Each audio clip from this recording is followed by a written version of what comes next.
Militello won the AP golf title against Ferguson after 3 rounds at the British Open. Greg Norman's the leader. That's right. 53-year-old does it on a day that he called one of the third worst rounds as far as conditions went for golfers, or in particular, in the entire field. Well, he said under the circumstances, and that list of circumstances is really, really long.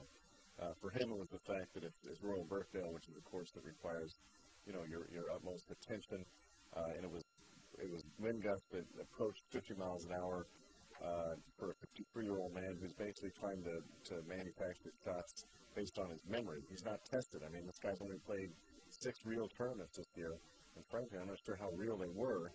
And here he is in a four-way tie for the lead at the turn, where the slightest mishit could send you to a double bogey or a triple bogey, and he ends up with a 2-shot lead. It is amazing. It is remarkable. You made mention of the fact he was freshman.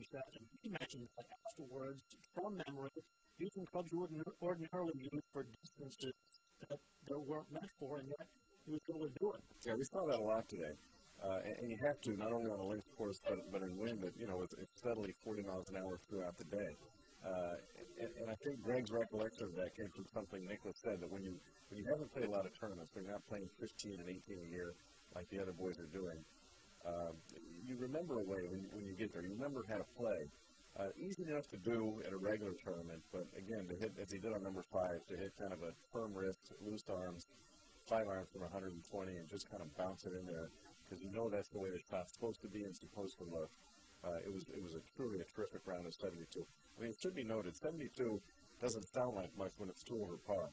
But if you look back at the last 11 groups that teed off, Norman and Patrick Harrington are the only guys who broke 75. And that's a pretty good round. It is. And there were only 4 rounds that were even par. Everybody else was over par for the day. You talk about Patrick Harrington, tied with KJ Choi for second, just 2 shots back. Harrington trying to repeat. He knows a little bit about playing links golf, particularly in the bad conditions. Yeah, it's amazing. I mean, Carnoustie was as tough as it gets. This is tough for other reasons. It's a fair course, but it's a hard course, and then you throw in this wind, and it's harder than Carnoustie right now. And I think the scores will reflect that.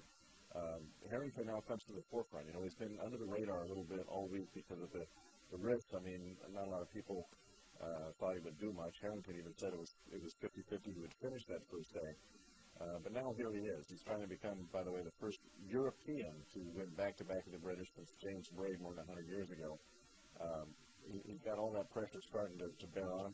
I still think a lot of people don't think Greg's going to hold off. And even though Patrick knows better and knows that Greg can play, knows his history of playing well, you got to think deep down he wonders if Greg can hold on.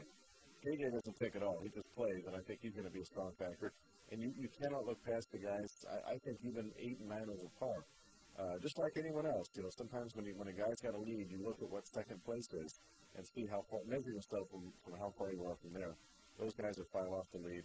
Davis Love's my favorite example today. The guy shot even par and moved up 54 spots on the leaderboard into a tie for 15th. It could be and should be probably a wild day tomorrow.